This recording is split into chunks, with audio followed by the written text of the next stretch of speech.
रूस के ड्रोन हमलों से बचने के लिए इजरायल यूक्रेन को अपना घातक एंटी ड्रोन सिस्टम देगा, जिसकी मदद से जेलेंस्की के सैनिक रूस को ईरान से मिले आत्मघाती ड्रोन को टारगेट पर पहुंचने से पहले ही मार गिराएंगे।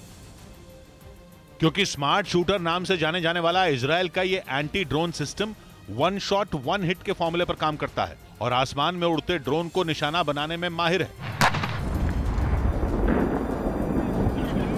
रिमोट से कंट्रोल होने वाला इजरायल का यह घातक हथियार अपने शक्तिशाली रडार की मदद से टारगेट की सटीक लोकेशन का पता लगा लेता है और एक बार टारगेट लॉक होने के बाद आर्टिफिशियल इंटेलिजेंस की मदद से उसे मार गिराता है। पश्चिमी मीडिया ने दावा किया कि ईरान के शाहिद 136 ड्रोन से निपटने के लिए यूक्रेन की सेना इजरायल के इस शार्प शूटर को अपने हल्के विमानों और ड्रोन पर लोड भी कर चुकी है। हालांकि इजरायल ने यूक्रेन को अपना एंटी ड्रोन सिस्टम बेचे जाने की पुष्टि नहीं की, लेकिन खबर है कि इजरायल की कंपनी ने पोलैंड को यह हथियार बेचा, जहां से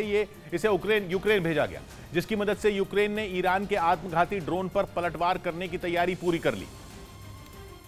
जो पिछले कई दिनों से यूक्रेन के पसीने छुड़ा रहा है। रूस ने ईरान से मिले आत्मघाती ड्रोन की मदद से यूक्रेन के शहरों में तो कहर बरपाया ही, साथ ही उसके कई पावर प्लांट भी तबाह कर दिए।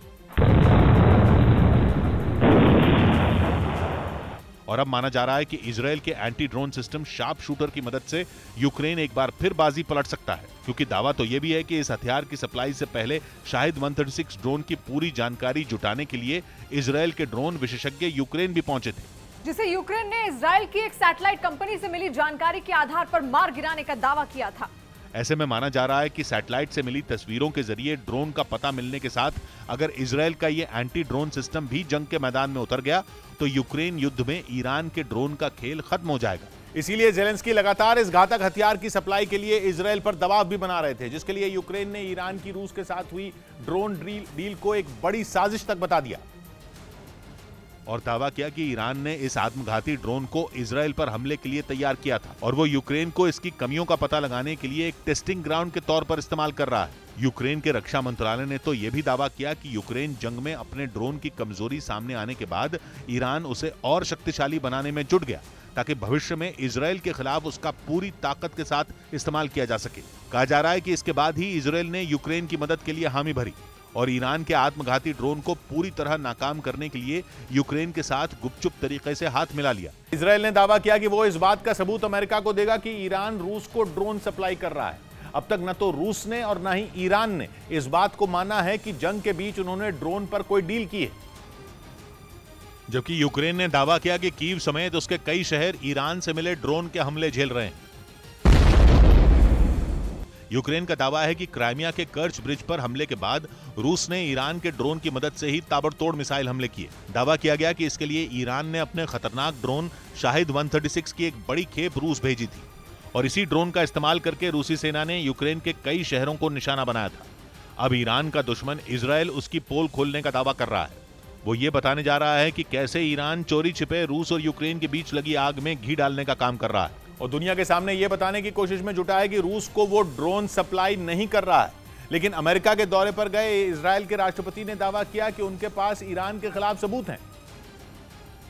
और वो जानते हैं कि यूक्रेन में शाहिद 136 ड्रोन से ही रूस हमले कर रहा है। अपने दावे को पुख्ता करने के लिए उन्होंने यूक्रेन में मार गिराए गए एक ड्रोन के एक हिस्से की तस्वीर का सहारा लिया। इजरायल के राष्ट्रपति के मुताबिक यूक्रेन में ढेर किए गए ड्रोन का हिस्सा ईरान के शाहिद 136 ड्रोन जैसा ही है। वो ये सबूत ईरान के दूसरे दुश्मन अमेरिका के अधिकारियों को सौंपेंगे, जिससे ईरान का झूठ सामने आ जाएगा। इजरायल ने ईरान पर यह आरोप भी लगाया कि उसके हथियार पूरी दुनिया के लिए खतरा बनते जा रहे हैं और दुनिया के देशों को ईरान को रोकने पर जोर देना चाहिए। कि उत्तर कोरिया के परमाणु परीक्षण की तैयारियों के बीच दक्षिण कोरिया अलर्ट हो गया है। बताया जा रहा है कि किम से निपटने के लिए दक्षिण कोरिया की नौसेना ने मिलिट्री ड्रिल की और समंदर में जंग के अलग अलग हालात बनाकर उनसे निपटने का अभ्यास किया। दक्षिण कोरिया की नौसेना के जवान पानी में चलने वाले टैंकों के साथ दिखाई दिए।